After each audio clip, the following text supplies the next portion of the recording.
Hello, this is a video tutorial on how to draw houses or a house in two-point perspective.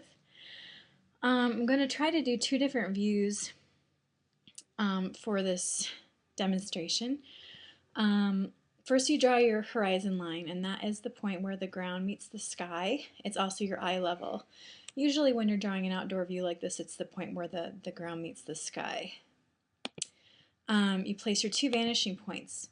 Two-point perspective has two vanishing points. On this horizon over here, I'm going to build a house on the horizon line that overlaps the horizon line, and over here I'm going to draw a house that falls below the horizon line. So first thing you want to do in one-point and two-point perspective is start with your corner. Now when you're looking at something in two-point perspective, I switched them, that's okay. When you're looking at something in two-point perspective, you're looking basically at the corner of like a cube, and then the two sides will diminish away from you. Take the top of that line, you connect it to your vanishing points. This is what creates the sides of the structure.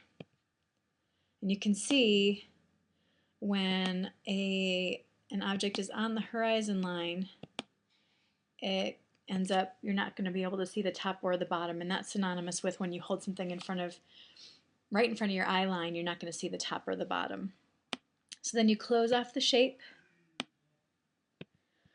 and that's on the horizon line. When it's below the horizon line, you're going to close off the shape, and then you're going to connect the top of those lines to your vanishing points as well. Okay, so then what you want to do is you want to find the center of the sides, because we want to do a peak to the house, we want to put doors and windows on, so you need to find the middle of that. And you can't just measure where the middle is here, because that's not the perspective middle. As this side faces away from you, the middle becomes skewed slightly off center. So you draw an X on the side that you want to find the center of, and the middle of that X is going to be the center of that wall. Oops, I didn't finish this guy. Do the same thing here. X on this side. This vertical is going to be the middle of this wall. So in this case, you connect the top and the bottom, top of that line to your rectangular prism here. And that creates the peak, or triangular prism on top.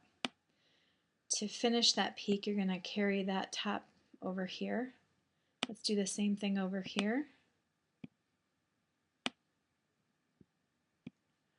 You can see in this case where it's below the horizon line, you're going to see more of the roof than you would here.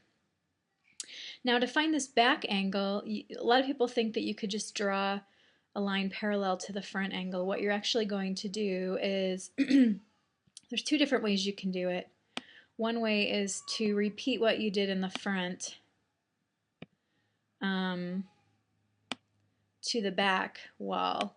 So kind of making a transparent box. Finding the perspective center of that transparent back, drawing that up, and that finds that back angle of the peak. The way I like to do it is a little bit easier. You're going to draw your front angle until it's vertical above your original vanishing point. So this is a new point that's being created up in the sky. That's just for this side of the roof line. So then you take this down and connect it to the roof line.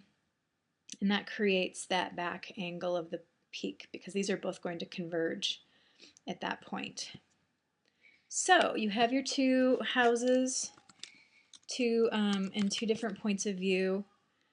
Now what you can do is start to play with the windows and doors of the house, which I'll show you on this particular house once I get it laid out a little bit more. The top of the door is going to follow this same vanishing point, And again, I'm centering it on this wall.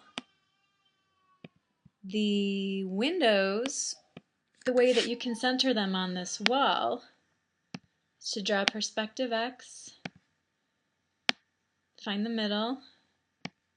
So that's marking the middle. If you want to put two windows on this wall, you're basically just going to find the middle of this section and the middle of this section, which you can do this way. And then lots of times, let's see, then you can end up darkening in the windows that are traveling towards that vanishing point by marking it from your second X's that you drew that are on each side of that. Now, in two-point perspective, it's important to remember that anything that's not traveling towards a vanishing point is going to be vertical. Other things that you can do to create an environment in two-point perspective, paths from the house out like so. You can do sidewalks that are coming from the house like so. And that'll end up kind of creating a little bit more depth. And also you can add a little bit of depth to the roof line by extending this out. This would be kind of adding eaves to the house, like so, which is a really nice addition to the house. If you wanted to do siding, you know, the siding would come from this vanishing point, making sure that you're following each of these up to that vanishing point. But generally, this is kind of how this is going to help build a slightly overhead view. For this specific example, this is kind of an overhead view. You're looking down on the house, and this would be more if you're standing in the street and you're looking over at a house that is in front of you. So depending on the point of view you want to convey is going to affect where you place the house on the horizon line. So hopefully that helps, and in the next section I'm going to show you how to finish off your sidewalk and add other details around the house.